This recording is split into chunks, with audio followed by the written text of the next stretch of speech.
This is a relay project. Real Talk starts right now. Here's Ryan Jespersen.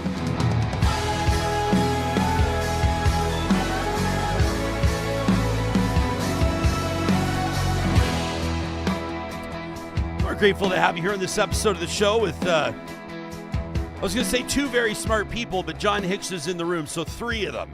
Three very smart people on the show today, sure John. Plus, Plus, I get to hang out there, bud. Looking forward to it. Spirits are high. This has nothing to do with anything we're talking about, but it does happen to be, regardless of when you're listening to this, friends. We are recording this hours away from puck drop on Game 1 of the Stanley Cup Final as the Edmonton Oilers host the Florida Panthers for hockey's greatest prize, the chalice, the mug, the Stanley Cup. So if you're picking up on a little extra enthusiasm today, that's probably where it is. I see that your fade is extra tight today. Hey, fade going, but pop back into the barber, did ya? That is the new word of the day. It's not new, but we're bringing it back. I've heard lots of people referring to the Stanley Cup as the mug. We're gonna get that mug. We're gonna go get the mug.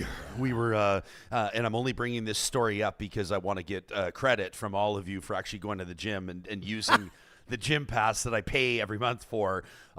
Me and thank you, everyone. Our live studio audience is probably more surprised than they are impressed, but that is indeed what we were doing yesterday. Both myself and a friend of the show, Andrew Walker, former host of The Hedge, formerly known as the Sportsnet host, Andrew Walker. We're there on the treadmill I was telling you at Archetype. And who saddles up next to us but basically the Florida Panthers' first power play unit. Yeah. So on the treadmills, it's me, Walker, Matthew Tkachuk, Alex Barkov, Sam Reinhart, Aaron Ekblad. It was kind of like the who's who of the Florida Panthers. Brad Marchand came in after a while, and he was working out, which also meant that Walker and my treadmill time doubled in length from what it normally does. We were all feeling inspired. Trying to find ways, basically, to cut their Achilles tendons is what we were trying to do. Yeah, we decided you're going to get not sued. To. Yeah, we taking out guys before the Cup. But, yeah, I was thinking that. I was like, man, that's got to be the ultimate motivation. When you have a peak of their career line of players next to you, barefoot, you told me. Yeah, they're running barefoot, all of them, except for Tkachuk. Running on a treadmill. I would guess that, you took it up a notch. Yeah. So that was that. That kind of like set the tone. We were all like feeling like this is truly the time, and you got all the big TV trucks downtown. So, friends, you know that our studio is in the historic Mercer Warehouse, which is literally 150 feet from Rogers Place. Yeah.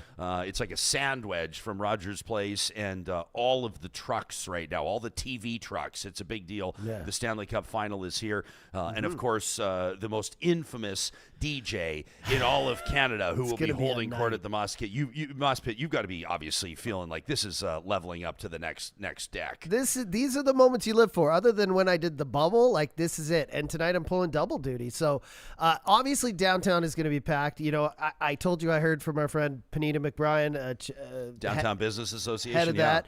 She says this is the first time in her 5 years at Downtown Business Association that she's looking online and at numbers. All the hotels downtown are pretty much full. Yeah. So not only have people come from Florida, but people in and around Alberta have set up camp down here. Getting downtown was crazy tonight. Fan Park across the street and Moss Pit are going to be packed. I suspect when I go move my car at 10 a.m., people are already going to be lining up. But I'm pulling double duty. Arkel's in town. I'm going to be opening for them at Fan Park. Very cool. Yeah, from 3:30 till about 4:30 when they go on, and then running over to Moss Pit to open that up at 5. So it's going to be incredible. Wow. So when you open for a band like the Arkels, you got to change your setup a little bit. A little. Like, you know, I'm not going to play any of their songs. You just play all their greatest hits before they go on? People that make that mistake. But a few more indie rock and remixes. Like, I'm going to play, man, this is Canada, and we're trying to bring the cup home. So I'm going to play the Beaches. I'm going to play the Hip. I'm going to play, I'm going to play some indie rock band remixes, stuff like that. But overall, just high energy, happiness. We got to finish this thing. But Ryan, to finish anything, you got to start it. You got to start it. And it all starts tonight. You got to win Game 1. That's a good start. My son Wyatt and I this morning were having a debate on how important Game 1 is. Oh, my And I said, gosh. it's not do or die. It's not a must win. But if in you win this series, Game 1, That goes a long way. Our friends at the Edmonton Chamber of Commerce, by the way, releasing some interesting numbers. You can check them out on Instagram. Give them a follow at Edmonton Chamber. When the Oilers play, so goes their post, Edmonton wins. These are numbers during round 1. So the first round of the playoffs against the LA Kings, restaurant spending near Rogers Place jumped as much as 89% on game days. 89% jump with citywide increases up to around 24%. Even away games lighting up the local economy. They say that's the power of playoff energy, and you can feel that. Real Talkers, we'd love to know about your playoff spirit in just a second. We'll check in with Mo Amir from Vancouver. I don't know if this is a sore spot for Mo. We'll find out. His Canucks didn't do what everybody had hoped that they would do this year, at least what Canucks fans hoped they would do. Mo's going to hang out with us in just a little bit. We're going to get into a number of different things. Mark Carney meeting with the premiers. Obviously, what comes of that, what was at stake, what happens if nothing materializes. Plus, we're going to take a look at a couple of other stories that are making news, including Pierre Poilievre's empty coffee mug. You may be going, are you serious? This has nothing to do with anything. Why are people obsessing on this? Well, it is a thing. It's a bit of a metaphor in a way, and we'll let Mo make the argument. On the back nine of this episode, we're going to check in with my pal Dwayne Chomyn. Dwayne's a long-time and well-respected labor lawyer, and he's going to have great insights, I guarantee, on what's happening with Canada Post. He's not involved in those negotiations. Obviously, he wouldn't be doing interviews if he was, but he has been involved in high-profile labor negotiations, so we want to pick his brain on that, and he's also got an interesting take on this Alberta separatist movement, in particular, how the Clarity Act factors in. So that from Dwayne Chomyn coming up before this episode is out. This episode is happening with the presenting sponsorship from our friends at We Know Training. And this is a company, We Know Training, proudly based, by the way, out of Edmonton, but doing work all around the world that is way more than just a training software company. They partner with governments, regulators, and businesses across Canada to manage entire credentialing programs. You can think of it as, well, basically plug-and-play training that's built for trust, compliance, and real-world impact. They're led by subject matter experts and lifelong learners. We Know Training bringing a human touch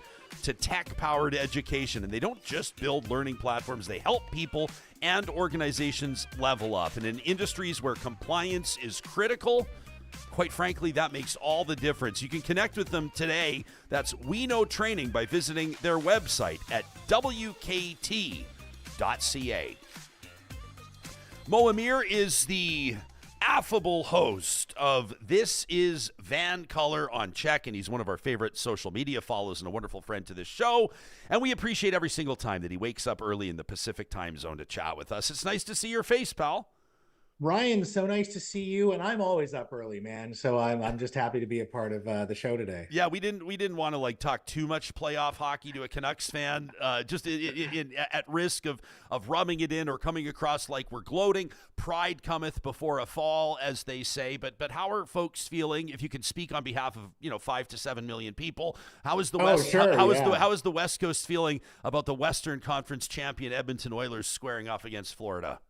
I hope I'm not misrepresenting British Columbians, but you know what? Go Oilers. You're the Canadian team now.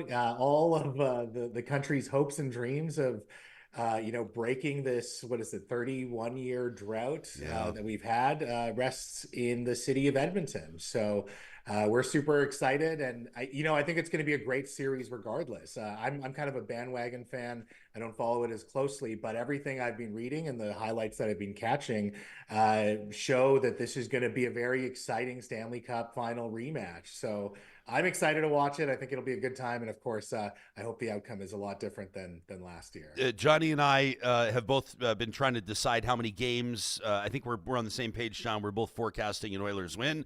7 for me. You think 7? You've made your decision? Oh, yeah. I see Oilers coming out hotter this time because it's at home. There's they've been it's like a second. It's like a do-over. They're used to the media, the traveling, everything. But I can't doubt that the Panthers always find a way to, if it's not scoring, they're going to hit you hard enough. They're going to get in the corners. They're going to do something dirty. They're going to come back. So I see the cup getting raised here in Edmonton in 7. Yeah. Mo, how many games do you think this is going to go? You know what? Fuck it. 4. Let's just go 4. Oilers and 4. We were talking, Mo, last night about betting on a sweep. Positive. Yeah. Let's just keep the optimism high. Okay. Yeah, well, we were talking about this just because it's a very intriguing wager. I think you could bet $100 and win like $4,000. Yeah, well, right now, we should that. take a look on how it goes. But yeah, I mean put me down for $100. Jespo's got me spotted. Well, yeah, that would you bet 100, that would pay, like, as of right now, that'd pay almost $1,700 if they can sweep. So, you know, and we never recommend anybody bet anything that they can't afford to lose. But I always definitely don't take my advice on any sports bets whatsoever. Yeah, no, don't worry, we won't. Well, we might, because it sounds like a fun one. Oilers in 4. I just don't know if I could see it happening. Hey, Mo, were you betting? See what I did there, buddy? Were you betting on Canada's Prime Minister Mark Carney actually striking a deal with the First Ministers, with the premiers, following their Monday conference to actually transform Canada or to sustain Canada's promise as a global energy superpower? What are you keeping an eye on with that meeting? Yeah, I mean, I don't know if there was much of a deal. There was definitely kind of like this understanding that I think was struck. What I will say is they continue to build on a lot of optimism with Prime Minister Mark Carney. You had Doug Ford, singing "Love Is in the Air" very strangely, but then also equating Mark Carney to Santa Claus, which was interesting.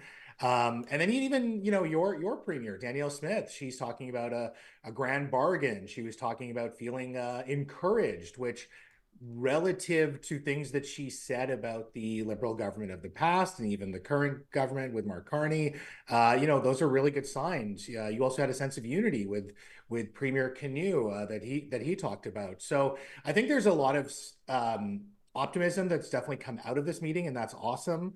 But there's a lot of hard work to be done. I mean, the two main things that they're talking about, this idea of nation building and these nation building projects, they're going to have a lot of challenges. You're going to have provincial interests that are slightly different. Obviously, here in BC, our premier said that we're not really interested in a second pipeline. You're going to have issues around Indigenous rights and environmental concerns as well. That I think do have to be addressed. So this idea of like, we're just going to start building stuff, it's great to say, and it makes for a great headline. But there are a lot of challenges that face the country and different provinces in terms of these major projects. I would even say, and something that's not maybe being discussed as much, is even the consensus around getting rid of these interprovincial trade barriers does have its own challenges. You're going to have business interests in each province and certain sectors that don't want this. You might even have, there was some memorandum of agreements. I think the Premier Ford had also struck around labor standards of making things universal between certifications for teachers, so that you could move, if you have a teacher certificate in one province, you can go to another province. They may be some provinces that go, hey, we don't want to lose our teachers or nurses or whoever else. So, I think that while the mood is great, the hard work lays ahead. And that's going to be interesting to see how it all shakes out, and I hope it does shake out for the betterment of the country. But right now, all we have is optimism. Yeah, I mean, I think also with the president of the United States, let's point out, interesting timing as you and I are chatting. Another economic punch to Canada's steel and aluminum sectors just hours before you and I are talking, doubling tariffs to 50%. I think it kind of like reiterates, or it serves as a reminder what's at stake here and kind of the impetus behind all of this. We're talking to you from Alberta, Mo, obviously, and so Alberta politics is always kind of front and center, and to us, we are led to believe that Alberta's political headlines and the things that are happening here are resonating across the country. That's kind of the bet, I guess, that Premier Danielle Smith is making, that with her, her ultimatum to Mark Carney and these 9 items on her list that she wants to see done, including lifting BC's tanker ban, by the way, kind of an interesting one, a new pipeline, access to the West Coast, or increased access to the West Coast. How is that landing in BC? Like, there seems to be, I see Quebec's premier says, if there's an economic and an environmental case for a new pipeline, they could consider it. He hasn't flat outright said no, which is a bit of a change of tone from Quebec. But what are you seeing on the West Coast? Yeah, I mean, I think politically, the Premier's office, I know Nikki Sharma, the Deputy Premier, was in the First Minister's meeting because our Premier was in Japan.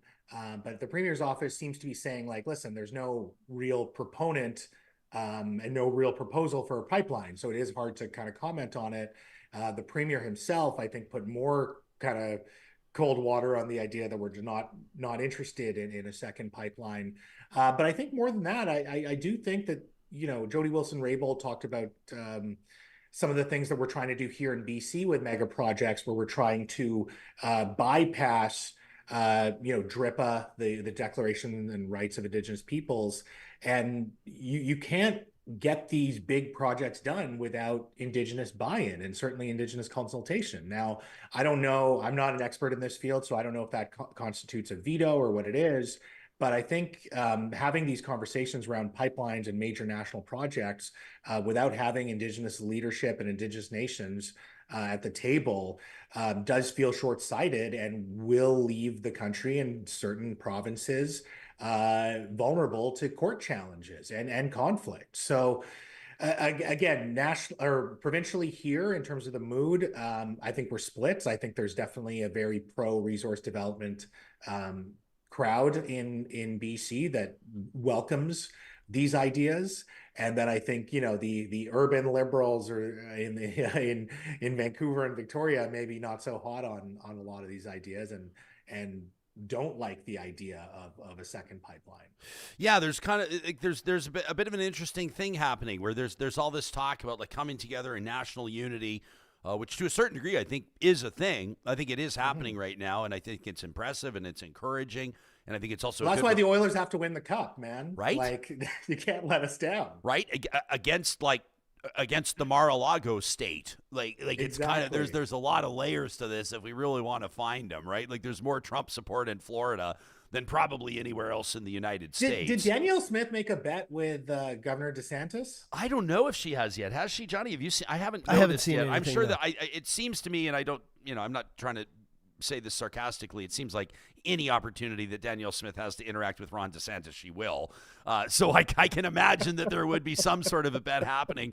I think last year, didn't they do something? Wasn't it like we were going to send them down Alberta beef or something like that? I think I like that idea. All these politicians, I'm demanding more creativity, not just from politicians, but from business leaders as well. It's like all these like tech leaders are like, against Dallas. It was like, if like I'm, the tech leaders in Dallas, if we win, you have to wear an Oilers jersey for a day. It's like, really? Yeah, is that all we could? Higher stakes than that. I want to see you like raise the Canadian flag over like Dallas City Hall. I want to see I want to see in Sunrise, Florida. I want to see Oilers colors everywhere. Like more than just wearing jerseys. Like let's plant I love it. Raise the stakes. I like it. But there there is kind of this thing of this national unity and this theme. But then we'll hear from other parts of the country, and we'll get even we'll see a lot of interaction. Like for example, comments on our YouTube episodes where people are like, you guys in Alberta, it's like Alberta versus the rest of the country, or Alberta perceives it's the rest of the country against them. There's kind of like you see a lot of premiers advocating for their own jurisdiction, obviously, but nobody's doing it quite as loudly as Alberta.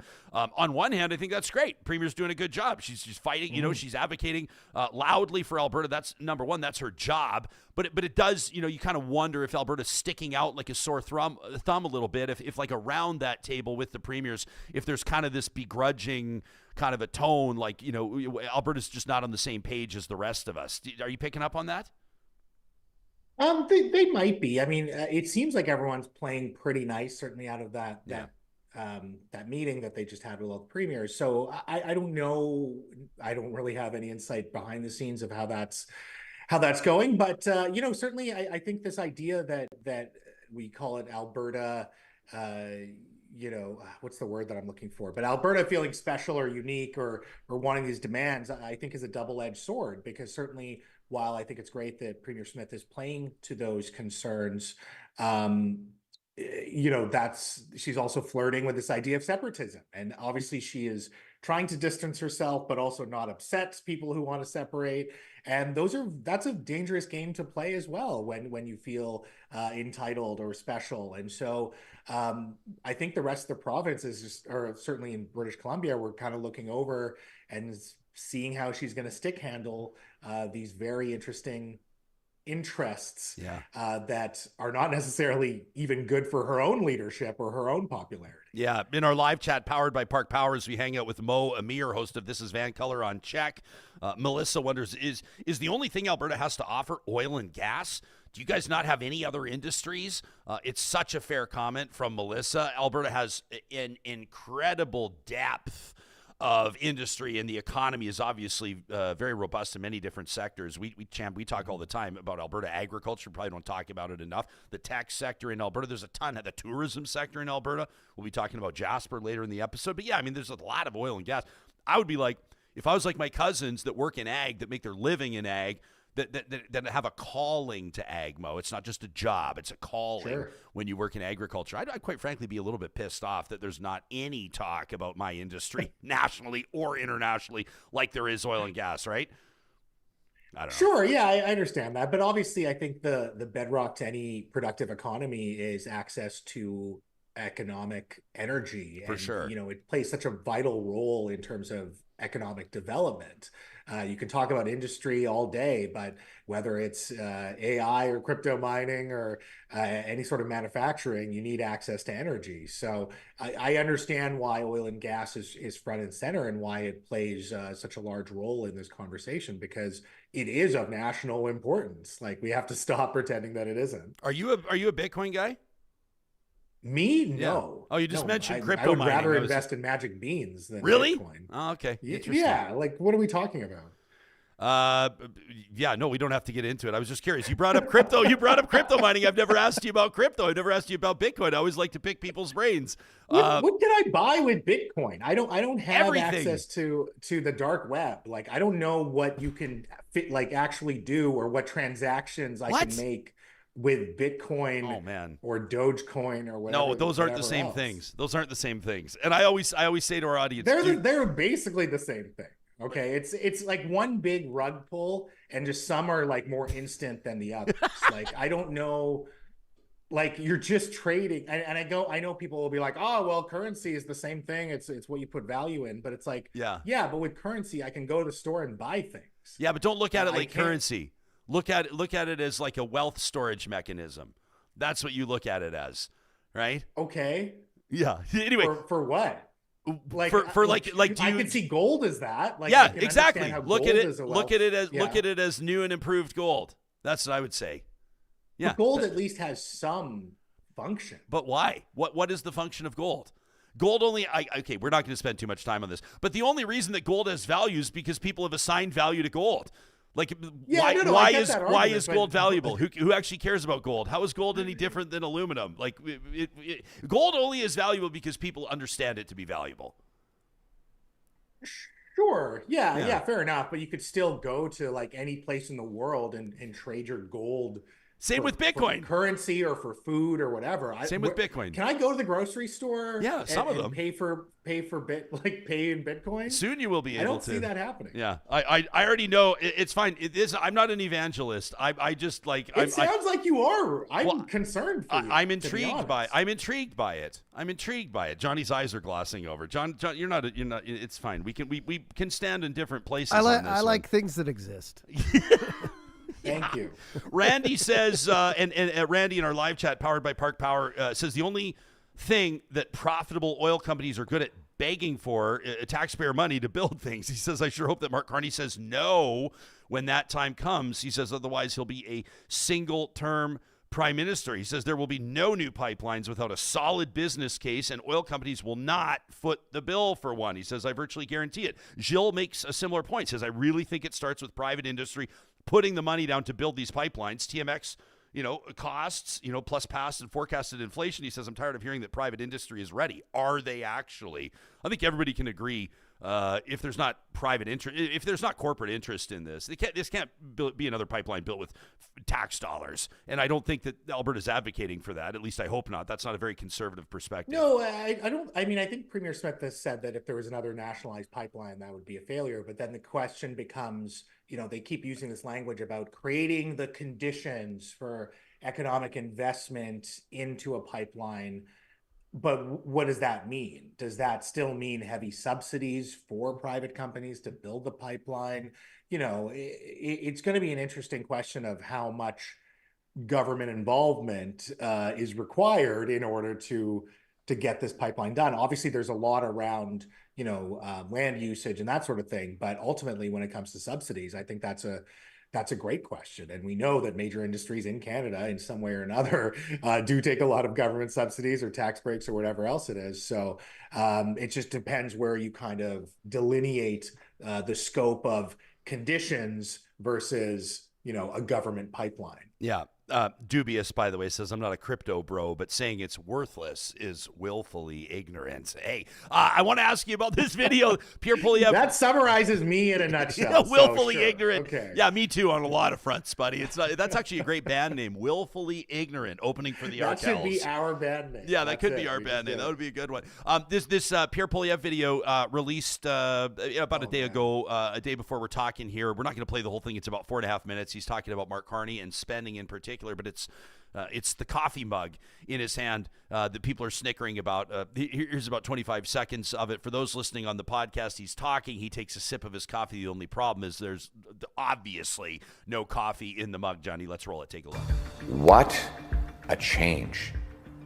But do the numbers back up the symbolism? Well, we found out this week.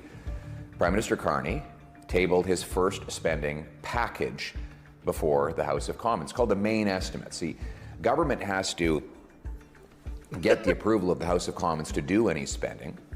So they put forward this package, and it will stack up against the previous Trudeau spending. And to be fair, Mr. Carney's spending is not as bad as Trudeau's.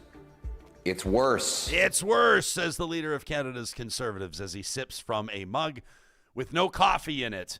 What do you make of the video? I got to be honest. I think the prop, like the mug, it's all I can see. And it completely distracts from the message. And it comes across as like fake, fake, fake. How does it land with you? There is a lot to dissect in this video. And I'm going to try to go through all of it as quickly as I can. First of all, there's a hard hat in the corner of that bookshelf, which is so strange because it's this idea of like, after an honest day's work, people hang their equipment on their bookshelf. Like just a weird place to put that. That's strange. Again, the obsession with Trudeau, like, a bitter ex who just cannot get over it. He, talks about Trudeau quite a bit in that video as well. Like, okay, man, the country's moved on. We've had an election. You don't have to keep talking about the guy. They had images of the guy in that video as well.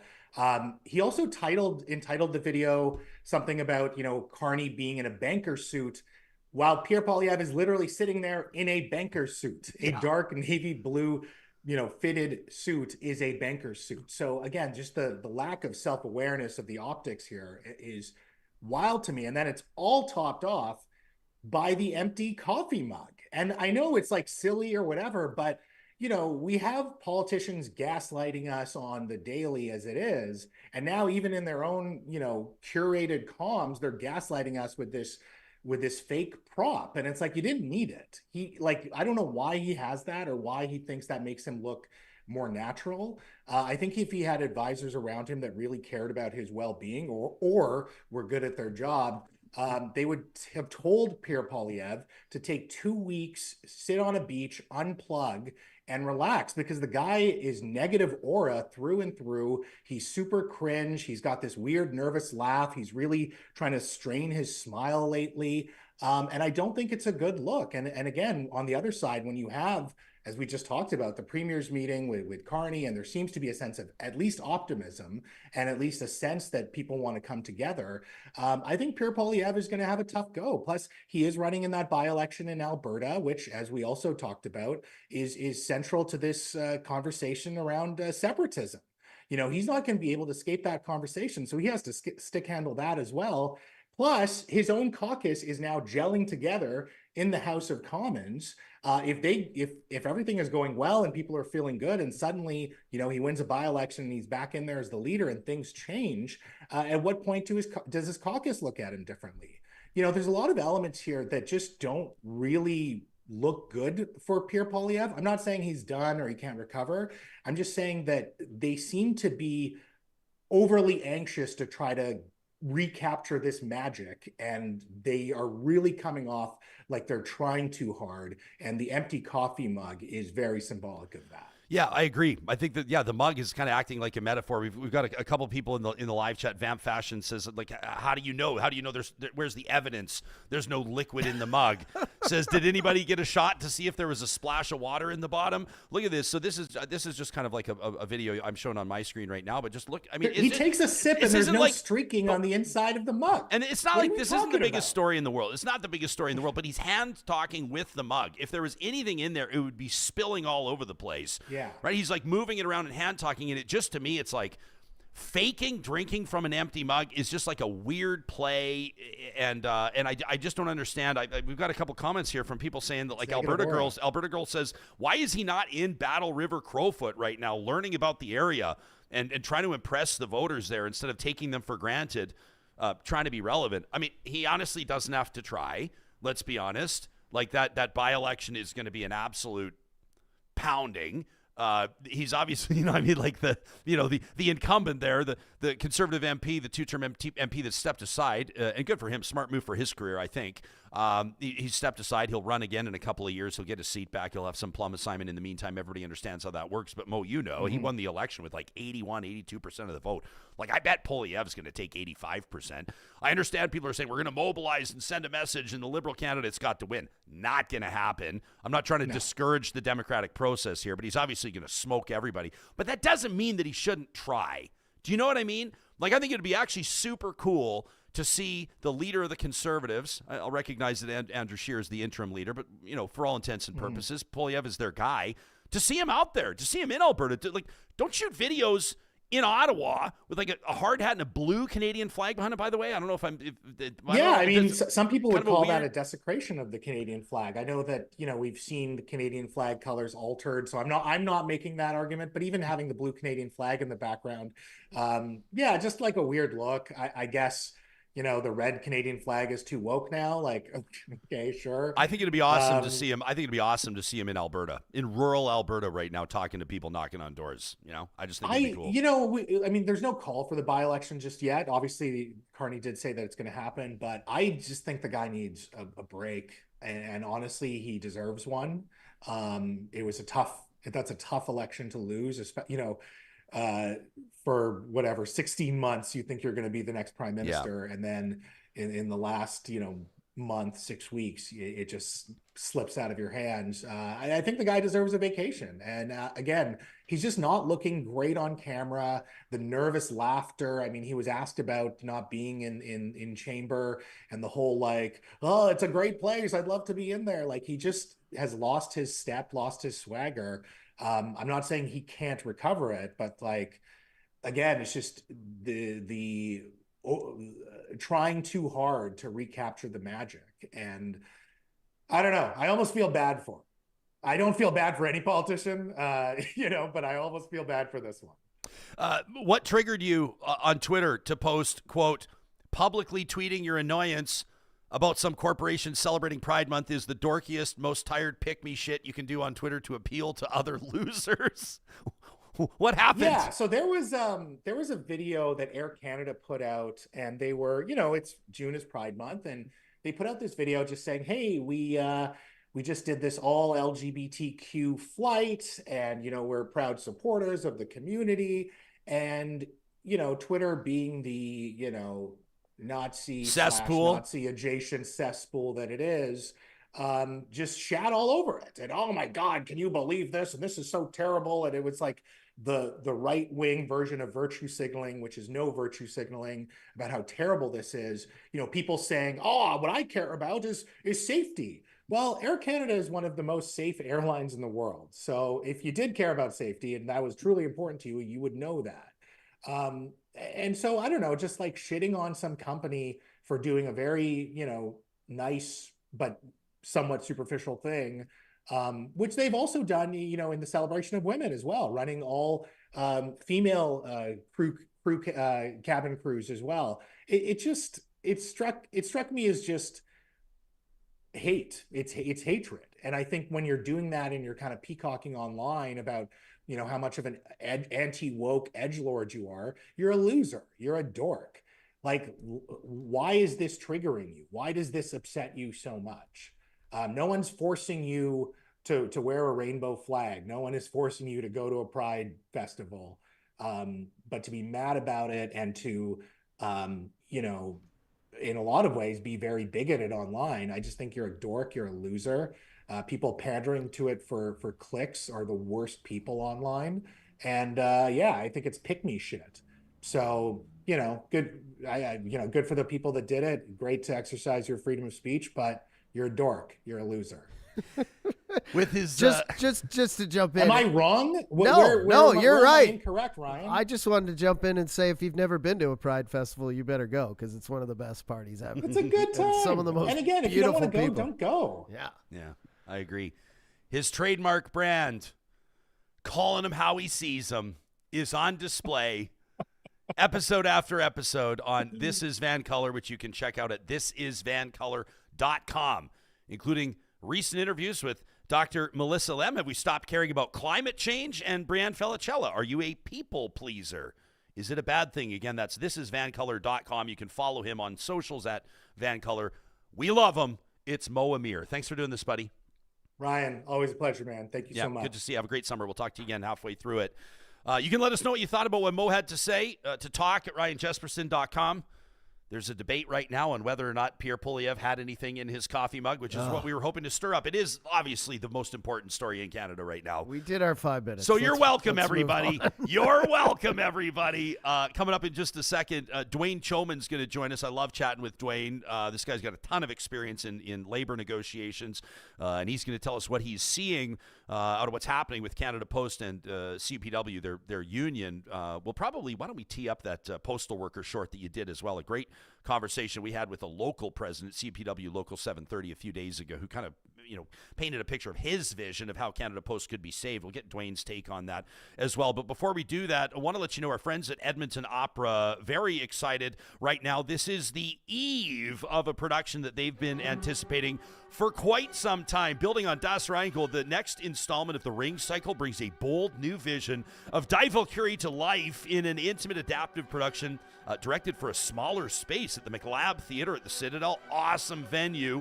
This innovative retelling invites the audience way closer than ever. I'm talking like physically closer to the stage than ever before, to drama, power, and the emotional depth of Wagner's iconic work. This is a new arrangement by Jonathan Dove, so it modernizes Wagner's epic work, and it's also, as we mentioned, in a really intimate setting, way closer to the action than a traditional opera house. So this is the very first time for an Alberta audience to experience not only this production, but also Russell Braun in a conductor role. He's typically an opera singer. So this is a really cool new adventure for him and the company. This is an awesome collaboration with the Citadel Theatre, which is strengthening Edmonton's arts scene, and it should appeal to both Wagner enthusiasts and new opera fans. Kind of a unique blend of tradition and modern storytelling.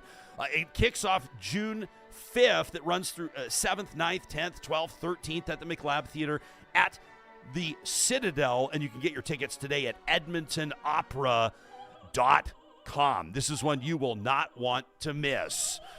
You also want to make sure, I want to make sure that you've got the Ranch Golf and Country Club on your radar. Johnny, I haven't even told you this. I'm heading out there today. It's going to be a nice little Wednesday, buddy. Go play 18 and then settle in to watch the good guys hopefully win Game 1 in the Stanley Cup Final. It's been a while since I've been out at the ranch, a few weeks, and I've been seeing photos posted.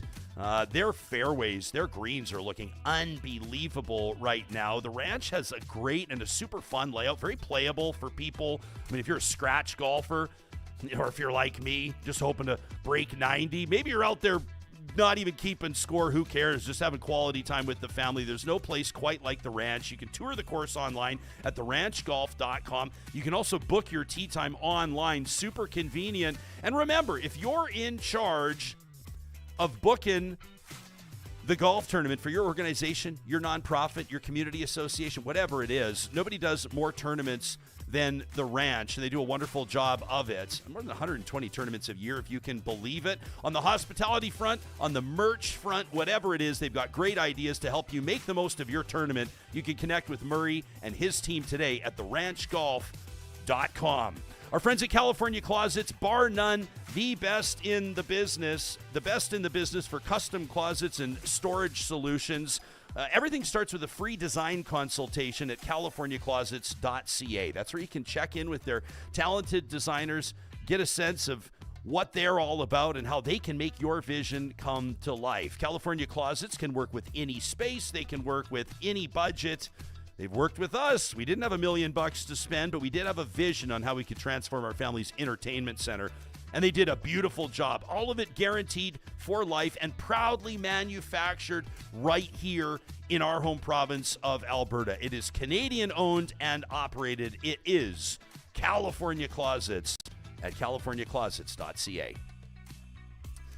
Well, how cool to have my good buddy Dwayne Chomyn joining us in studio. Dwayne, you and I have known each other for many, many years, and you kind of been my go-to anytime I'm looking for insights on labor negotiations. So thanks for making time for us. My pleasure. This is what you do professionally. You are a labor lawyer. I am. Yeah. So you're typically representing the organizations, like the big corporations or the agencies in these labor negotiations, right? You're negotiating with typically the unions, staff associations, things like that. Yeah, I act for employers in matters of labor relations and do quite a bit of negotiations. What are you making of what you're seeing out of this Canada Post negotiation right now with the CUPW? It sort of feels like it's been on the precipice of a strike or a work interruption for quite some time, and I feel like millions of Canadians are kind of holding their breath to see what happens. Yeah, technically they are in a strike. They have an overtime ban going on, so that is a strike. It's a cessation of part of the work.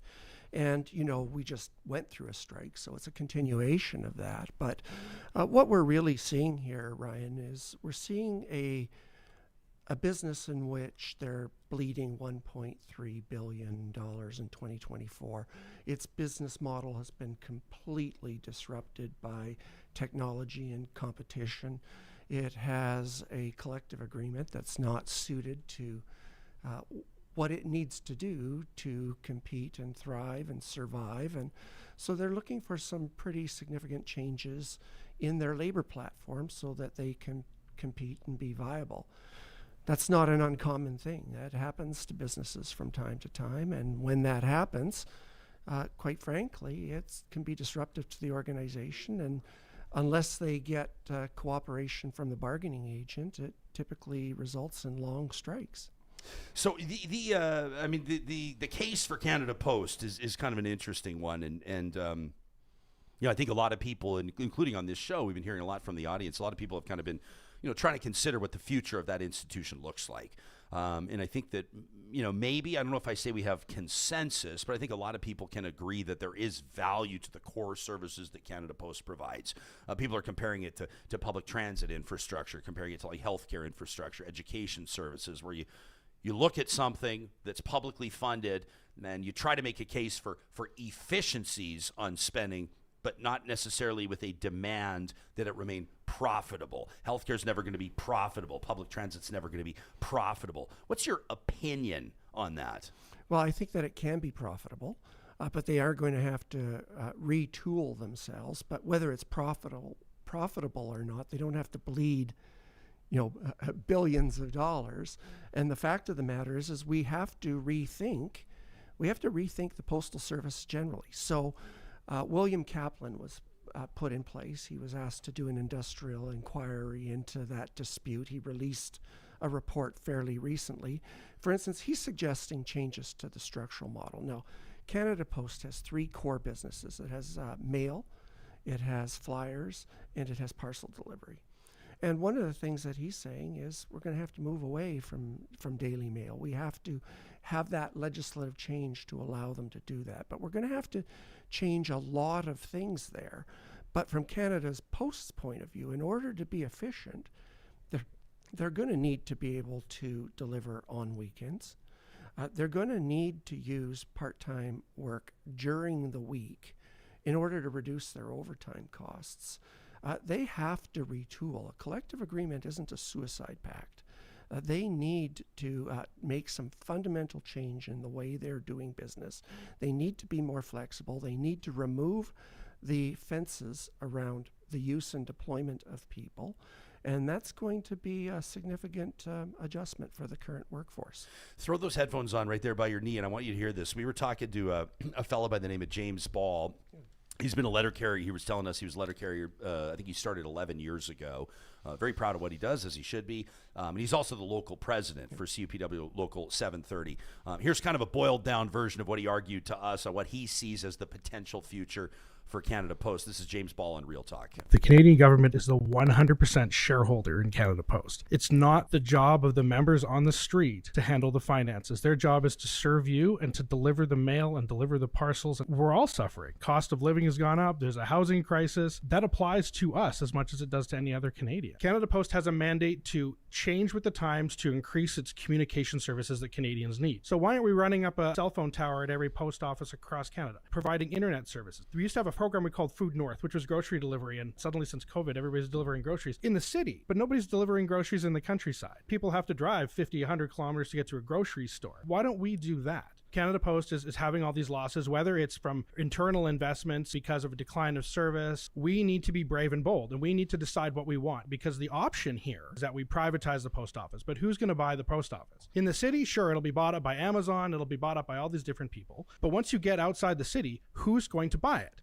No one wants to do the job. No one wants to do the job, says James Ball. That interview on May 29th. You can watch the full interview on our YouTube channel, wherever you get your podcast. What would you say to him if that was in a negotiation? Well, I don't even have to say it. William Kaplan looked at that argument in his report, and his view is he dismissed it. He said that Canada Post needs to shore up its core business before getting into other businesses. And I think that that's true. When you have organizations, let's look at a company like West Fraser. West Fraser's in the solid wood industry. It does, obviously it owns sawmills, it owns some pulp mills, it owns strand board and the like. When they went into Rona, when they went into sales of merchandising, they didn't do well, and they got out of it quickly. Until Canada Post can operate its core business, Kaplan said, and I agree, they shouldn't be getting into offshoots and trying to get into businesses that aren't their area of expertise, so to speak. I'll let people know that you work at Newman Thompson. That's the firm you work at. If people want to look it up, they can. Have you negotiated on behalf of an organization that you can talk about that kind of reminds you of the Canada Post scenario? Have you negotiated in a similar circumstance that you can talk to us about? Yeah, Ryan, I've tended in the last 20 years to do high risk, high reward negotiations, not typical renewals. I'm brought in for the desperate quite often. And so I've had a number of these cases, whether it's, for instance, for Viterra in 2008, I was involved in a mine in Ontario where, the business fundamentals had changed. And in other organizations, a mill, for instance, in which they were completely uncompetitive and had to retool. And in those cases, they are very difficult negotiations. Two of them ended up in 12-week strikes. Essentially, you had to break the strike to reset the model to go forward. And in one case, the union had, an appreciation that this platform had to change, and that, as I said before, that the collective agreement wasn't a suicide pact. They made the adjustments, and that operation is still running and thriving in the small community. But how determined was the business to make that change? They said that they were prepared to take a 1-year strike, and if at the end of that 1-year strike they didn't retool, they were going to close the mills down. So these are desperate situations for the organizations. And I'd have to say it looks like Canada Post is in a similar situation. How do you see this playing out? I don't know if you're a big crystal ball guy or if you like to make predictions. Haven't even asked you, by the way. We're like 10 minutes in, haven't even asked you who's going to win the Stanley Cup. Kudos to me for staying focused. How do you think this winds up with Canada Post? For letter carriers or for Canadians whose small businesses depend on the services Canada Post provides, what do the next weeks or months look like, do you think? So what they're doing right now is there's two recent developments that are of some significance. One is the union asked Canada Post to go to binding arbitration, and Canada Post said no. And I think the Canada Post was wise to do that. You can't turn over this kind of restructuring to, an arbitrator, a lawyer, because what they'll do is saw the baby in half. And the fact of the matter is my experience in this, Ryan, you can't jump a canyon in 2 leaps. You have to take all your pain now. You have to go through it, adjust, get the platform where you need it, and then move on. And you either sink or you swim. So I think Canada Post was right to reject that. But Canada Post has also applied for what we call in Alberta a proposal vote, a final offer vote. And I think that's a mistake in Canada Post's part. The first thing that I'd say is, under the Canada Code, it's optional. It's a discretion of the minister.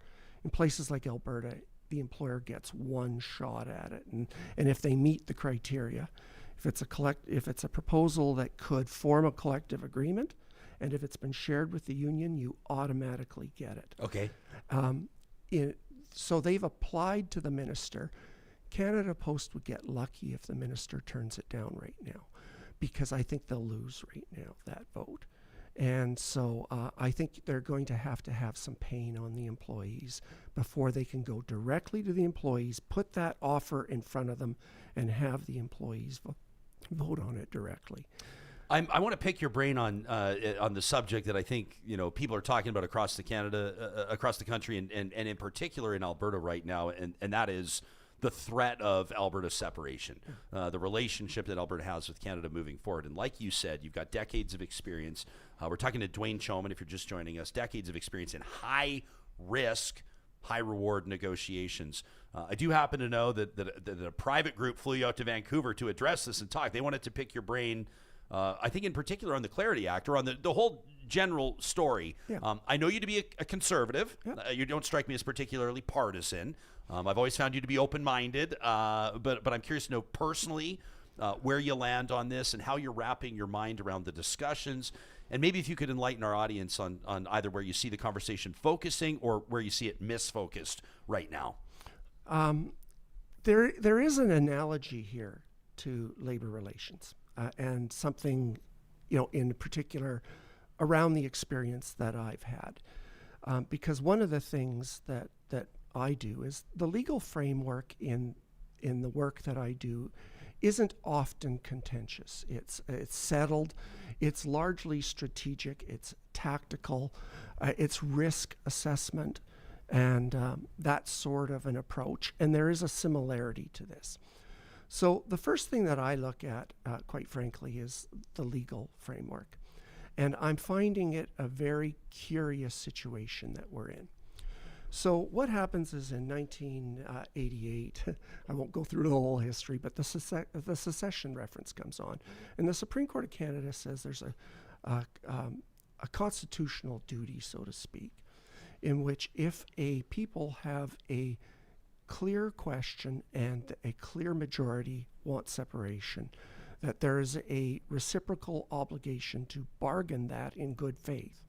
You can see the analogy to labor relations in that.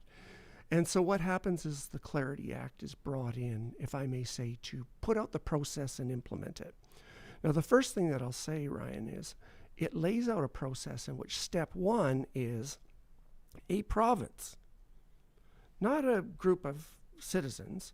A province brings a question to Parliament, and Parliament decides whether or not it is a clear question.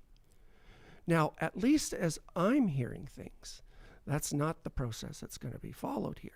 So they don't appear to be really engaging the Clarity Act. Because let's just think that if we go through that process, let's just say there's a yes vote, and you take it back and you say to Parliament, we want to now negotiate,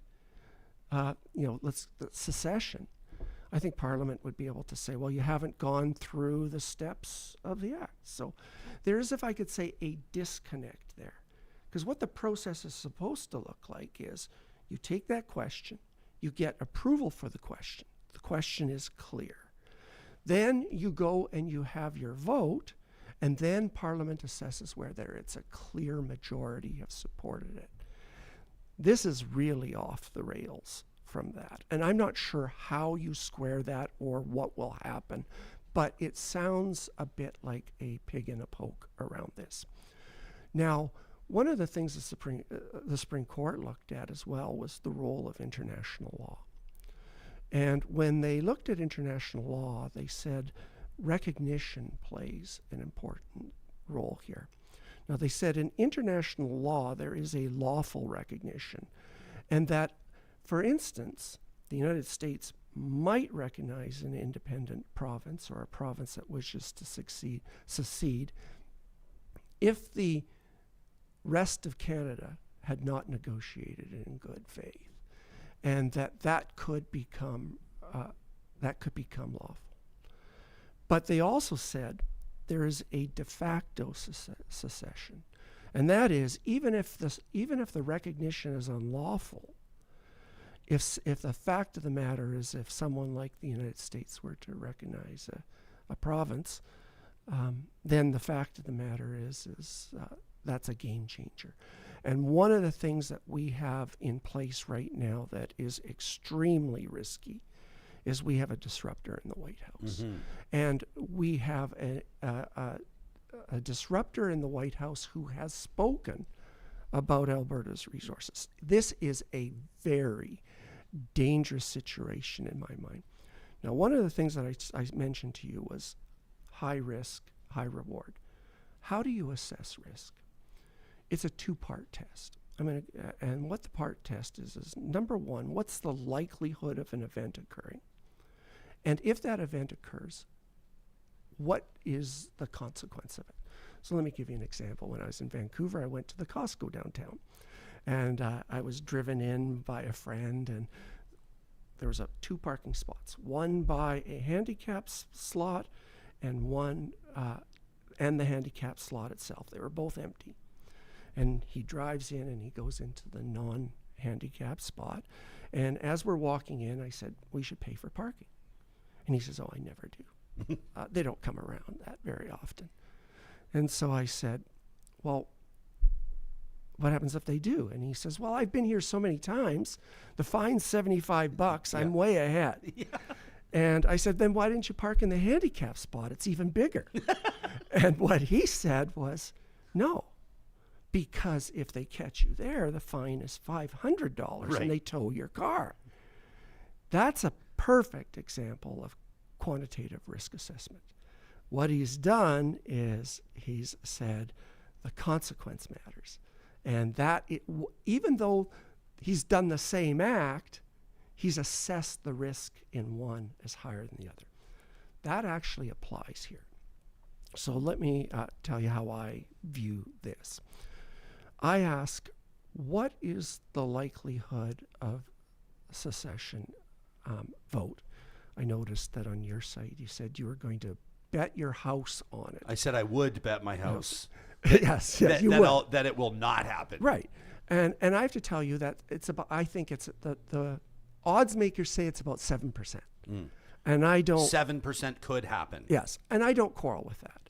That's probably even a little bit high. Kind of like an Oilers sweep, Johnny. Yeah. But let me say this, though. That's all things being equal. This vote could be a year out from now. And now I'm going to bring it back to labor. So in a year from now, things could change. Number one, there could be a new, unforeseen, and charismatic and dynamic leader in place in this movement, because right now there isn't. You're talking in the Free Alberta movement. Yep. Yeah. Yep. Or whichever of these splinter groups. Sure.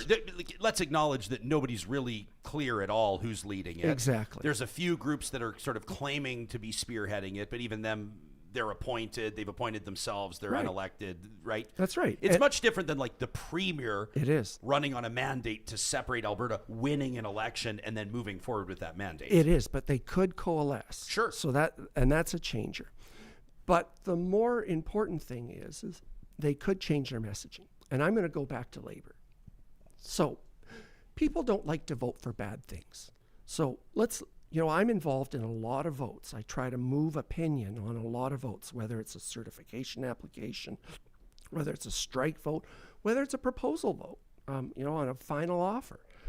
how do you motivate people to work? And when I look at the polling numbers here, Ryan, one of the things that I look at is for heaven's sakes, throughout Canada, 52% I saw in a recent poll say Alberta has some justifiable grievances here, and we understand why they might want to separate.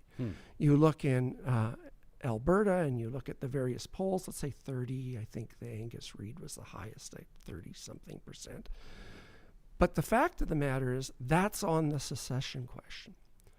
And when you look at the polling on Albertans, even if they aren't in favor of secession, a lot of people think that there are some justifiable grievances. But those are two very different things. They are. But I feel like there are justifiable grievances. Sure. That doesn't mean I want to leave. But what happens if you change the ballot question so that while the formal question, just like a strike vote, do you authorize your bargaining agent to strike?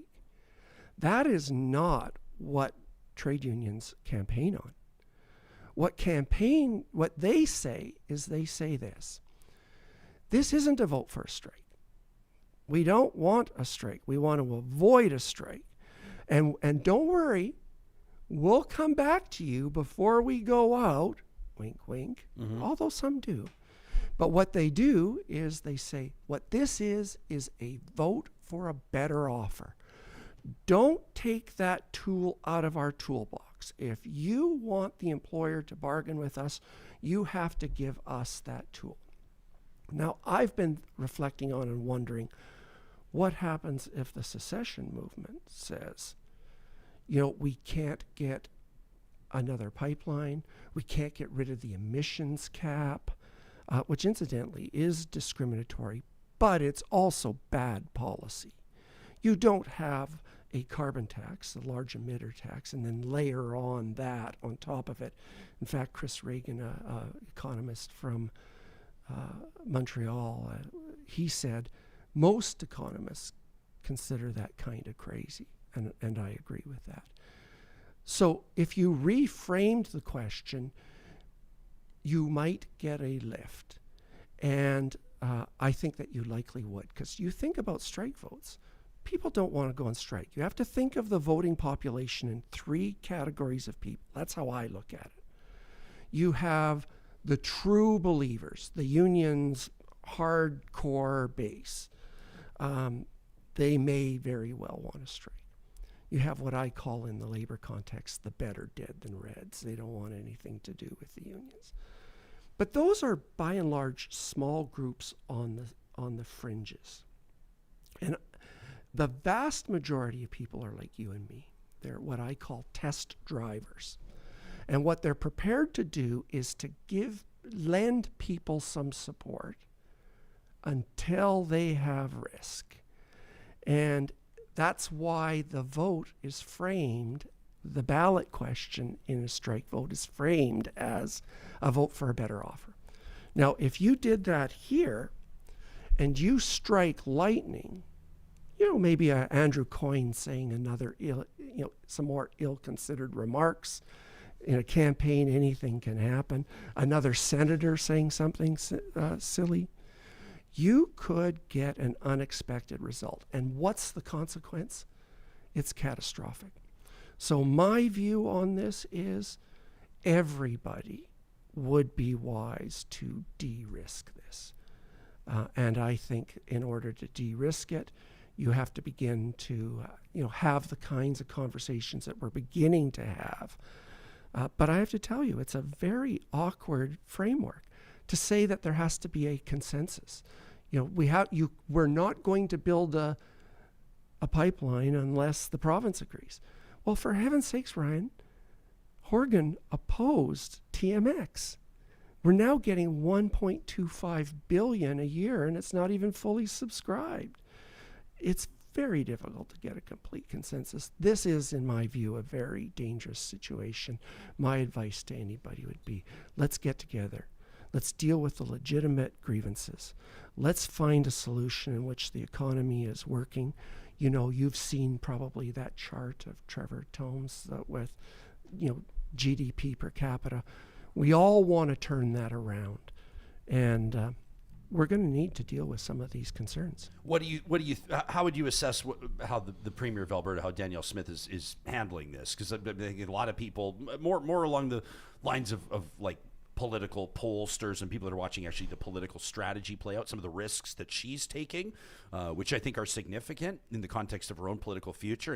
And the insights that we've seen, you referenced recent polling around, the partisan angle of how people feel about this. More than 50%, well over 50% of UCP voters, of party members, would support the idea of a sovereign Alberta, whereas 3 to 5%, a negligible percentage of NDP voters. And like you said, province-wide, you take political affiliation out of it, it's around 1 in 3, approximately. So you've got a political party right now that is, quite frankly, at least now, in favor of the idea. And she is the leader of that political party. She's also the leader of the province. But generally speaking, you can also look at it from the flip side. 2/3 of Albertans do not support this idea. So for her own political future, which as the Premier of Alberta, that's a dangerous stance. It is, although as I read Janet Brown's polling, she's doing relatively well in that. But let me say this. Ryan, I did not vote UCP last election. Interesting. I stayed home. Actually, I didn't. I went and spoiled my ballot. And I've been critical of this government in some areas, but I have to say I do not criticize her on her position either on handling Trump or on handling this issue. Now, I look at it both from her strategic and tactical perspective, but I'm trying to figure out the moving parts. The first thing that I say is, contrary to what Mr. Nenshi says, I do not think she is a separatist. Who knows what's in the heart of a man but the devil himself, they say, but I don't get the sense that she is a separatist. I take her at her word at that. I think she has a challenge within her party, and so therefore, in order to ensure that it isn't split, she's going to give a vote on this. And quite frankly, that puts it to rest. She can say, I didn't stop it, and your fellow Albertans didn't support it. I also have to say, though, is that from a tactical point of view, fair-minded people disagree with me. But I do think the fact that she has this in her back pocket, so to speak, and I think that Mr. Carney would like Ms. Smith to be campaigning with him against this. It does provide some leverage, and it does go back to that point, a vote for a better offer. It does give Alberta some leverage. I don't think we would have gotten where we've gotten. We wouldn't have moved national opinion to be more sympathetic, although I appreciate there's a cohort who are very angry at Alberta. I do appreciate that. We kind of touched on that with Mo Amir before on kind of that sore thumb type idea on sticking out as all the premiers are talking about unity, and it seems as though Alberta's trying to get the special treatment that Alberta has often perceived Quebec gets, but it seems to be, not universally, but landing with a thud in some other parts across Canada. We've heard comments from premiers. We have, and I have to tell you, I disagree with that characterization. I'm going to use one of the items on her her list. I'm going to use the emissions cap. Alberta doesn't want special treatment in eliminating the emissions cap. It wants equal treatment. There isn't another sector. There isn't another sector so concentrated in one province in which we have agreed that we are going to deal with emissions through a price on carbon, the large emitters tax, and then we put a regulatory burden on top of it. We don't do that for cement. We don't do that for fertilizer. We don't do that for auto. We do that for one sector. Why? Is the emission from the oil and gas sector, the carbon that comes from that emission, is it worse than fertilizer? No. What we ought to be doing is pricing the carbon as we are. And what we ought to say is, what's the most efficient use of the carbon, and let the market do it. And if it's in oil and gas, in which, remember, we got $200 billion in export money, coming in from that. The next closest is auto parts, $50 billion. If that's the best place to put our emissions, then we should do it, not put on an artificial cap. And I also have to tell you, I think it's only going to take a matter of time before this, what the Premier called this grand bargain, where we're going to have, emission reduction, I can't remember the phrase they're using, decarbonized oil, that's the phrase. First of all, that's nonsense on stilts. But what other industry do we say, in order to get the infrastructure you need to go to market, which I think Canadians understand, we need to diversify our markets on this, and Absolutely. we are. TMX is helping already on that. The differential is going down, and for every dollar, it's a huge amount of money to the public coffers. But what other sector do we say, in order to get the infrastructure, you've got to spend $10 to $20 billion on a carbon capture project? We don't do that for anybody else. So when people say Alberta wants a favored deal, I say, no, we want an equal deal. You think Alberta will be part of Canada in 25 years? I do. I'm a federalist. But I have to tell you, I've been traveling a lot around the province just by coincidence. And I have to tell you, I've been spending quite a bit of time out in the country particularly, but also in the cities. In Viking, in Castor, in Brooks, in Tabor, in Lethbridge, in Nanton, and in Calgary. And in Calgary particularly, some very senior, significant business leaders have said, I might be willing to lend my vote for a better offer, because we have to do something, because when you look at that graph from Trevor Tom, we can't accept that. Yeah, here it is, by the way. We'll show it on the screen right now. You're talking about comparing GDP capita growth across the OECD countries over the past decade. Canada's not where you'd like to see it. It's right there near the bottom for everybody that's looking. Ireland, by the way, Poland, Turkey, Lithuania, Hungary, Latvia. Isn't that the saddest thing? That's 10 years of bad policies. That didn't happen by accident. That's a reflection of choices. And, fortunately, Mr. Carney's saying the right things. I'd like to see some more action instead of talk, but we have to bend that curve, and Alberta's an important part of it. And I don't think that I'm looking for a special deal, and I don't think a lot of Albertans are looking for a special deal. We're just looking to be treated equally. I've always appreciated your insights and the manner in which they are delivered. It's nice to see you again, Dwayne. Dwayne Chomyn at Newman Thompson. Before you go, who's winning the Stanley Cup, and how many games is it going to take him to do it? The Oilers are going to win in 6. Yep. And I have to tell you that this is a very interesting thing. I saw a poll this morning while I was waiting out in your green room. Yeah.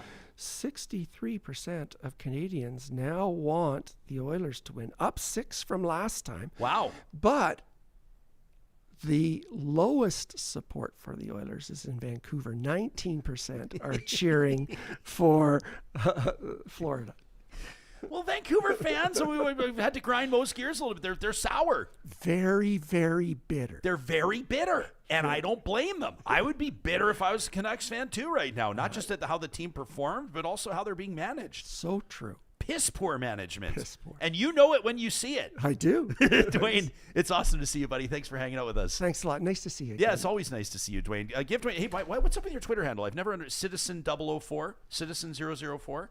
Is that a literary reference? Snowden was Citizen 4. Oh. And since Citizen 4 was taking 004, a license to kill. 10-4. Yeah. Got it. So Citizen 004. That's where you can find Dwayne on Twitter. An excellent follow. Thanks for this. Again, Dwayne here with Newman Thompson. As always, we invite your feedback to talk@ryanjespersen.com. This is where you can send us a note. We'll hop into the Real Talk live chat on this. I know that a lot of people will have takes on this. Check this out. Cascade says Canada, quote, gave Alberta TMX because they destroyed the private sector's ability to complete it, and it basically cost the country a fortune. How about this from Noob? Try again. This is nice. Dwayne will hear you. He's in the green room right now on his way out. He'll hear this. Noob says, I'm a few minutes behind, but I am loving this guest's sayings and analogies. He says, I don't agree with everything he says, but he is incredibly well-spoken. I agree with you, Noob. He's got kind of like a soothing delivery to it, which is probably part of the reason why he's such a successful negotiator. He goes out and gets a great deal, and you don't even realize what's happening around you because he's got all these wonderful metaphors and turns of phrase. I like that. He says, what does he say? Collective bargaining is not a suicide pact. That's a good one, too. And again, just on the better deal thing, too. White says, no, Alberta does want a special deal. Says Dwayne's ignoring the impacts of, oil and gas with carbon emissions and the responsibility of that. I think he addressed it. Whether or not you agree with it, fair enough. White says, oil and gas is a primary source of carbon. Les says Daniel Smith is loving this. When's the last time anybody said anything about the healthcare scandal? Which is true. I think probably part of the reason there is that this, the investigation's underway, this RCMP investigation, which everybody, if you look back, for example, in the controversy, the alleged scandal around the UCP leadership race. Remember that? Remember that with the kamikaze candidate, Jeff Callaway, and Jason Kenney and Brian Jean and everybody else. Remember the RCMP investigation? Everyone was like, the RCMP is investigating. Oh, my gosh. Keep in mind, number one, just because the RCMP is investigating something doesn't mean that it's going to turn up anything. In that case, it turned up nothing.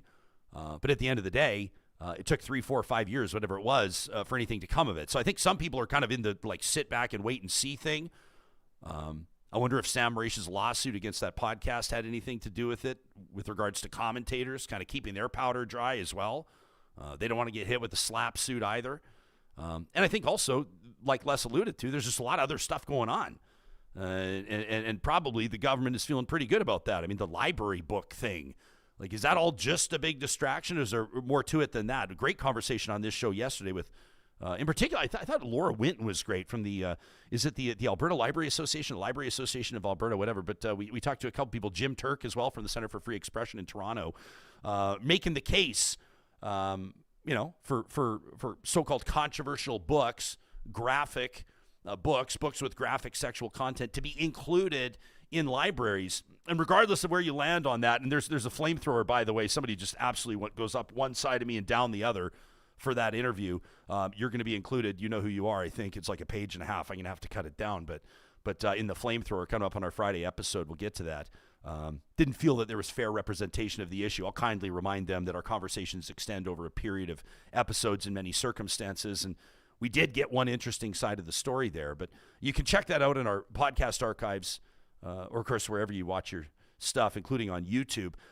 Let us know what you think about that. But again, the library book thing, is that the top priority for the government right now, or is it a convenient distraction? It's probably serving pretty well as a convenient distraction. We always welcome your feedback when it comes to what we're talking about. And we also invite you weekly to join us in Jasper every Wednesday, presented by our friends at Tourism Jasper, MyJasper Memories. Gives us a chance to kind of step outside the news cycle, even just for a few seconds, and to remind ourselves of the absolute treasured memories that await you and your loved ones, your friends, your family, in the beautiful town of Jasper and, of course, Jasper National Park. And before we get into the feature activity, we're talking angling today, by the way, the intrepid and talented geometry? What is that? technical producer of this show, get the angles. John Hicks hit Highway 16 and headed west. I did. Just this past weekend. I saw your Instagram post. You were in Jasper at the Fairmont Jasper Park Lodge. How was it? I love me some Jasper. I love the drive out there, especially when I'm alone. That cell phone doesn't work. Nobody can call. Isn't it the best? It's kind of nice. It's like, some people are like, oh, it sucks. I'm like, it's great. You get just past Hinton, and all of a sudden it goes from 1 bar to 0 bars, and you have half an hour of peace and solitude. It is beautiful. But I did want to mention on the show that, sometimes I get paid to go out there. This time I did. A former Orange and Blue Ice Crew member that we both worked with at the Edmonton Oilers got married. We're so happy for her. Rhiannon. And look at this. if you want to get married somewhere, why would you not get married in front of a mountain, a lake? Look at that Lac Beauvert in the background. You got wild animals running around in the background. People are canoeing. It's so serene. It's so quiet. It's majestic. It's beautiful. And then, I had to hit up the restaurant there. I think it's called the Nook inside the JPL Fairmont. Yeah. Oh, you know what you're doing. had to get that maple old fashioned while looking at the Canada flag just lightly blowing in the breeze, and the beautiful mountains in the background was incredible. And you know me, I favor the plant-based stuff, and they have got tons of it. I mean, they've also got a tomahawk steak for $200 if you want that. Yes. But as well, You didn't go with the tomahawk ribeye? $200 is a little out of my price range, even though they paid for my stay and everything. What is that you This ate? is an amazing tomato and Is that ricotta? Yeah, ricotta flatbread Buddy. and some other things Some on there. arugula looks like. And then I paired that with a. If you zoom in, I forget the local brewery on there. Jasper's. It's probably Jasper Brewing Company. It is, yeah. Yeah. Had a nice lager of theirs and a beautiful pesto vegan pasta there. And the whole thing, this was after the wedding, the next morning. So we've had the party. We partied till 2 or 3 in the morning. I slept in till 11, and I was like, before I get out of here, I'm just going to sit in front of this mountain and have some amazing food. So, I'm so glad great you place did. to get married is Jasper, obviously. Well, and let me just say, and I'm not being critical of you, John. I'm saying this in a way looking out for your best interest because we care about you. And I think that the audience knows this. People that follow you on Instagram, everybody knows that you're, one of the busiest people that we've ever met. And you do your job here, and then you're doing your job with the Oilers, and then we both do that. Yeah, sure. But you're like, you're DJing events, Yeah. you're always DJing parties, you're doing all this stuff, and I just loved knowing that, yeah, you were working out there for sure. And by the way, I heard you did a phenomenal. I heard that party was like, Rihanna's wedding was like out of control till like 2 a.m. It was so much fun. I booked 2 more weddings from that wedding. But I was, honestly, it's becoming more of it.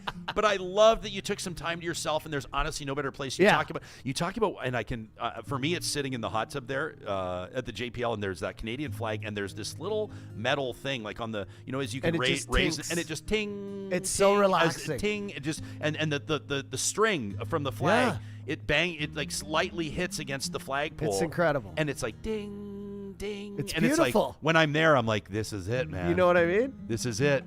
And just when people, another like sound I love is when people are canoeing by. Yeah. And you're on that patio and you just hear the. Yeah. And even I'm like, there's 3 people in this canoe. They're not saying a word. They're just enjoying the serenity as well. Taking it all in, man. Taking it all in. Ms. B, by the way, in the live chat says, my kid tried to convince me to spring for a tomahawk for his birthday. It's great. He says, until then, I never knew I had a bougie kid. They do tell you on the menu, it says shareable. Like it's not for one person. Yeah. Well, I mean, it could be. I mean, $200? that is a matter of opinion. Okay. Hey, listen. So and I obviously we wanted to show some love to our former colleague, and we're thrilled for her and her wedding. Rihanna. Congratulations to her.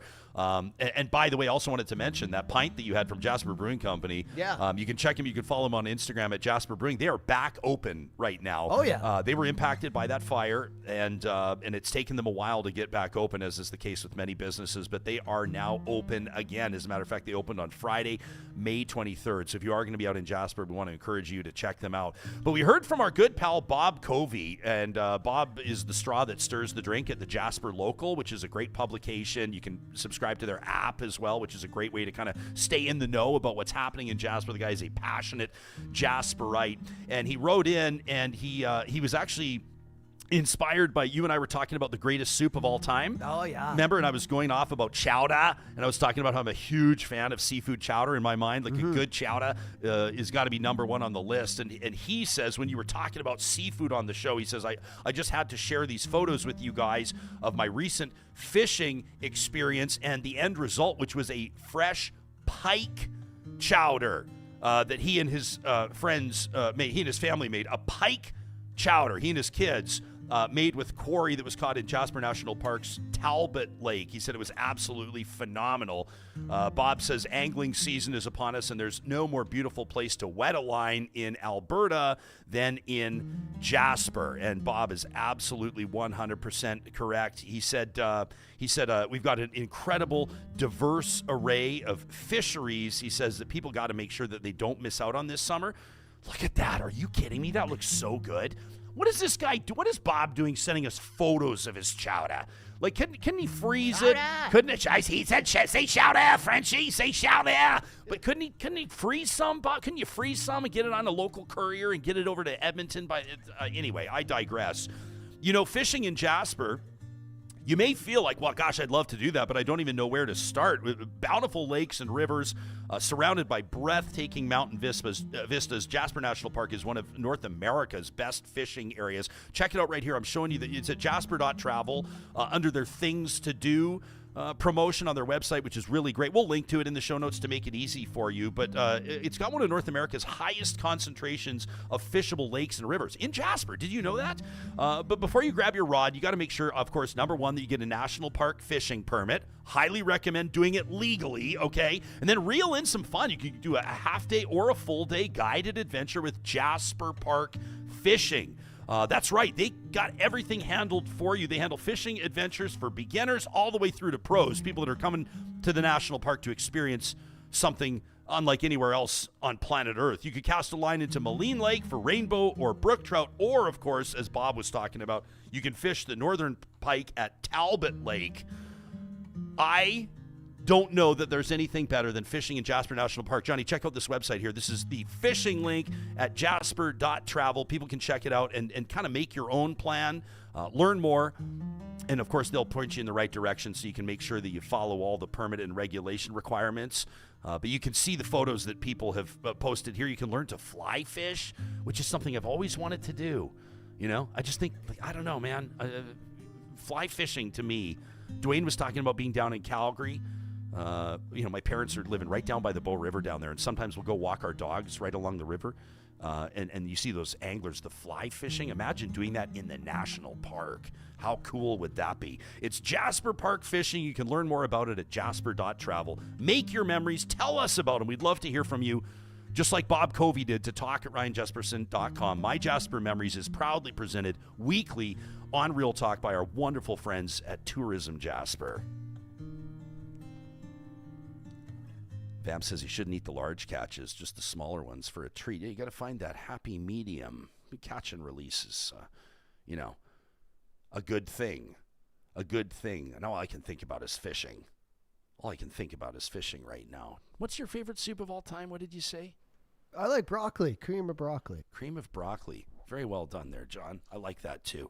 Real Talkers, we want to know what's floating your boat these days, and you can send us an email to talk@ryanjespersen.com anytime. That's exactly what Nathan did. Wrote into talk@ryanjespersen.com, says, Jespo, there's a big difference between a book ban and keeping age-inappropriate material out of K-9 school libraries. And if you want to view these books, you could simply go to the public library. Says the examples that the government has been showing us, this in the release. We did an entire episode on this in our most recent show. You can check it out on the 3rd of June. He says these examples should not be available to K-9 school kids. I can't believe that people are defending the availability of these particular books in K-9 school libraries. He says, by the way, the CBC is also reporting that both Calgary and Edmonton school boards have pulled these books from the shelves while under investigation. There's no investigation, by the way, Nathan, obviously, but the province is polling the public. They've got a public survey open.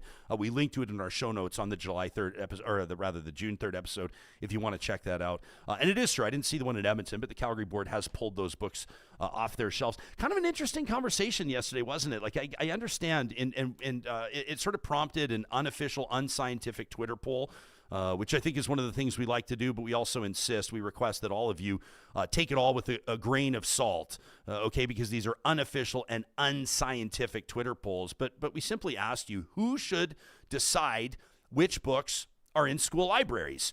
And the three choices that we gave you is librarians and teachers, parents, or elected officials. And we've still got, at the time we're talking to you, it's about 10 o'clock Mountain Time right now. So you've got about 2 hours left to vote if you're watching us or listening to us live on the Real Talk live stream presented by California Closets. With about 1,029 votes as I'm looking at it, John, I don't know if you're surprised by these results. 81% of respondents, 81%, 4 out of 5, believe that librarians and teachers should decide which books are in school libraries. 15%, 14.8, we'll call it 15%, say parents should be deciding which books are in school libraries, and 4% believe that it is elected officials, that it's the role of the government to decide which books should be in school libraries. Even if you combine the two, you've got 19%, you've got fewer than 1 in 5 people believe that parents and elected officials should be doing the deciding. Our buddy DK, David Gray, writes in. DK Gray says, there's a big significant distinction between elected school boards and cabinet. He says the responsible party to receive these complaints would be the school boards in question, which already have the authority and experience. He's referencing these special interest groups, these parents' rights groups that have been lobbying the Minister of Education and the provincial government. And they make no bones about it. They're announcing that they've been lobbying, and they're celebrating the success of their lobby. But DK says that wouldn't make the news, though, right? Nor serve their interests in sparking culture wars, were they to approach school boards as opposed to government. DK says there was nothing said about the scantily clad female characters in the graphic novels that were pictured beside the queer ones. He said it's a politically transparent and morally reprehensible ploy targeting LGBTQ kids to distract from the collapse of the UCP as a Canadian provincial party. He says, you can quote me on that. We will, buddy. He says, and let me save the bots and the short pants boys in your comment section their straw man arguments. I do not support the distribution of pornography. He says that would be Google, unless it's your pastor. That from DK, who's starting fights online. There you go. I like that. James says librarians and teachers had their chance, John. They lost the privilege to decide what is and isn't on the shelves when they allowed pornography in the school library. Says it's elected officials' job to step in and set guidelines for what is or is not appropriate material for children. I think James is off on a number of fronts. Dean says all should be involved in deciding if pornography should be in school libraries for K-12. This is not a hard decision to make. And James goes on to say, different James, nobody who does not have kids should have any say in any of this. Says if you raised kids and you're a parent, you should have a say, and that can include teachers. Even the use of the word pornography, bit of a red herring, right? Okay. Like, we read from, and I'm not going to go back and read. I'm not going to, say boner 5 or 6 times like I did on last episode. I'm not going to read about some of the graphic sexual content in these novels. These are coming-of-age novels. You can watch our episode. It was a great episode.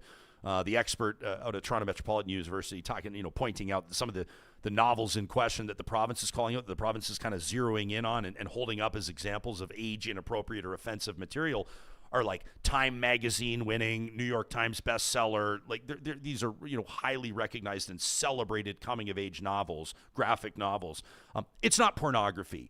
And I do think, there's some graphic sexual content like there are in some books, like there is in many movies, like there is in the lyrics to songs, obviously. But that's not pornography. And I think that people calling it pornography, if you start turning this into, Dwayne was talking to us about clear referendum questions, right? If the clear question was, do you believe pornography should be in school libraries where kindergarten students could access it? 100% of people are going to say no, but that's not the reality, and that's not what we're talking about. 100%. I think it's important on us to ethically to stick to the facts in this conversation, right? I'm open to having a conversation on what's appropriate in a school library, what do kids need to learn about, but I thought that in particular, Laura Winton yesterday laid out exactly, she's got a master's degree in what she does. She explained to us how you would decide what is age appropriate, right? How you take a look at a piece of literature. Does it belong in the library or not? What age should access that literature? How should that literature be understood? In other words, does there need to be, some sort of interaction with library staff or supervisors, et cetera, et cetera, et cetera? And I thought it was a really, she laid it out in a way that was articulate and I thought made a lot of sense. Yeah, well, I'd love to comment, but because I don't have kids, apparently I'm not allowed to have an opinion. Do you know what I think that is, honestly? Comment. Do you know what I think that is? Go ahead. Well, I think it's a shot at Danielle Smith. Okay. Right? Because I saw some people even in our live chat yesterday pointing out, it's important to remember that Danielle Smith doesn't have kids. She's actually been open about that. She's had some fertility challenges, and I just think it just feels like a bit of a cheap shot, and I don't necessarily think that you have to have kids to be able to care about the next generation or care about your fellow human beings. Or who cares about fertility issues or even have tried? Even if you don't want to have kids, you're allowed to have an opinion. These kids in school are going to form opinions, grow up, becomes doctors, nurses, bankers, executives, politicians. And when we retire, they're going to determine our future and our health and how we leave this planet. So to say that it's none of our business is ridiculous. Yeah. Unless I thank you for the super chat contribution as well for saying boner, but I'm not going to say it again. But Tracy D makes another good point in here. I just wanted to say on the chat, because I often am at odds with Tracy D in the chat, but I 100% agree with her. She says, I love how all these people are suddenly concerned about what's happening in schools, as if most of them even know what their kids' teachers' names is. I think this is funny as well. I know... I'm not going to mention their names, but I know lots of people with kids, and I don't hear them ever talk about anything going on in their kids' fucking school. And then all of a sudden, when something like this happens, they put a flag on their front lawn, and it's the biggest issue ever, and they act like they're deliberately, they just act like they're totally involved in their kids' lives at school. And I'm not saying all parents aren't, but a lot of them, they have their own lives going on, right? And they're hoping that the educators take care of what we pay taxes for to do, which is educate their kids. But as soon as one little thing goes like this, they all of a sudden act like, yeah. I know Aaron says, Johnny, you're allowed to have an opinion, and you know it. Justin says it's just a straight up lie to call it pornography. I agree with you, Justin. Miss KD says we teach kids in a multitude of ways. My brother had a sign in his house that said boys will be boys. Didn't understand why that would be problematic. Alberta Girl says, Ryan, when my kids were 6 and 4 and asked me why Ellen had a wife, that's a parenting challenge. Maybe we see it differently. I don't understand why that's a parenting challenge unless you're teaching your kids, to oppose marriage equality. I don't know. I don't know the context of your question. Yeah, and some of you are getting excited that I'm using that word again. I'm not going to start turning this. Excited how? Huh? Excited how? Excited how? I'm not going there, John. I'm not. But you can let us know, and I do want to put the call out for the flamethrower, because I feel like, some of you have taken us up on our invitation to let us know what you think about those conversations that we're having. But we do, in all sincerity, want your opinion, regardless of what it is, as long as it's not horrific.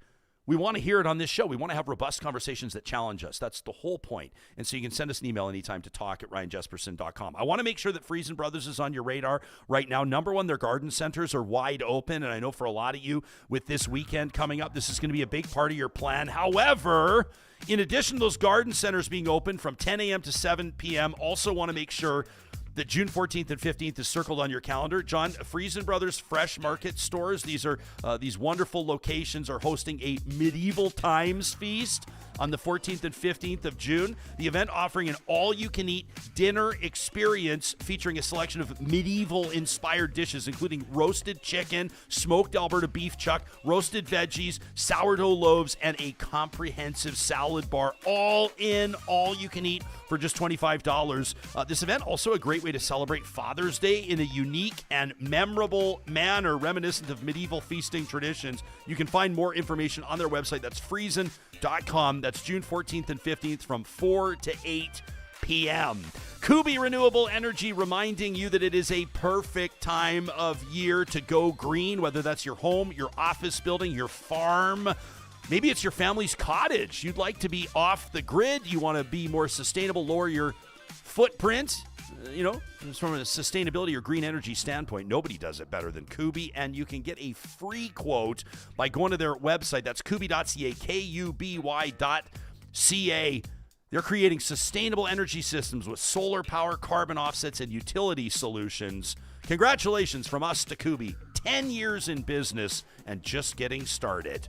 Our friends at UCAN Youth Services want to remind you about the power of relationships. They're creating relationships with young people who right now are, quite frankly, in harm's way. And they're going to help, and they are helping them by opening doors toward economic independence. It's a phenomenal model, but it doesn't happen without relationships with industry, relationships with other partners, different levels of government, the Edmonton Police Service, and of course, employment partners. By partnering with UCAN through their Road to Work and their Verto project, your business can access skilled, motivated candidates while supporting the next generation of professionals. Become an empowered employment partner today with UCAN Youth Services. You can learn more about it on their homepage at ucan.ca. .ca. And for those of you that are lying awake at night, asking questions, staring at the ceiling, wondering if you have enough to retire, wondering if your portfolio can withstand more market interruption, wondering how you could protect your savings from taxes, inflation, or a market crash, it's time to talk to the team at North Road Investment Council. Their certified financial planners and chartered financial analysts can answer your biggest retirement and financial planning questions, and you're going to pay them a per hour fee. You're not paying commissions that they're gleaning by selling you investment products. It is no fluff, no pressure, just clear advice and strategies that make sense. You can connect with Marshall and Carrie and their team at northroadic.com. Get the answers to your burning questions from North Road Investment Council. Buddy, we got to sign off here because we got a lot of work to do. We got to get our heads in the right place for Game 1 of the Stanley Cup Finals. What time are you going to be there opening for Arkells for people that want to pop by and check it out? I'll be there at 3. I think the gates are at 3:30. Big concert starts at around 4:30. Moss Pit opens 5. Okay, buddy. And have you decided you are going to make a wager on the team? I like Dwayne says Oilers in 6. I'm officially making that my call, which pains me to do it. It pains me that they're not going to win it at home. Yeah. I would love to see it. 5 just feels too ambitious against Florida, and 7 would be amazing. But I'm going to say Oilers in 6. Sure. It's my official call. I might also make, and I know people are going to be like, what are you doing? I might make a bet on the other side as well. Really? Yeah, happiness hedge. And a happiness hedge. Yeah, an emotional hedge. Think of the worst case scenario, like Panthers sweep or something like that. Just $10 and see what happens. Oh, geez. Okay. Goose is not wrong either, saying and pointing out by sign off, Jespo means that his tea time is soon. You are also correct on that, Goose. So I got to get out of here. You can make sure you follow me on Instagram at Ryan Jespersen. I will be posting some stories from the Ranch Golf and Country Club so you can see what I'm talking about with those fairways and those manicured greens. And a huge thanks to everybody that helped us sell out the Real Talk Golf Classic. That's going to be out there coming up in just a couple of weeks. Thursday, the 19th of June. Can you believe we are 2 weeks and 1 day away from it? Another sold-out golf tournament in support of the Real Talk Julie Rohr Scholarship. We love and appreciate every single one of you that's going to be out there. As we sign off, we remind you that Real Talk continues to grow because of your support, and we're grateful for that. We encourage you, if something you've heard today from Dwayne Chomyn on separation, on the Canada Post strike, maybe from Mo Amir before that, Poilievre's empty coffee mug, was it empty or not? Share it with somebody you know would enjoy it, and thanks to everybody that subscribes, likes, and shares our comment on YouTube and wherever you get your podcasts. We'll see you again soon.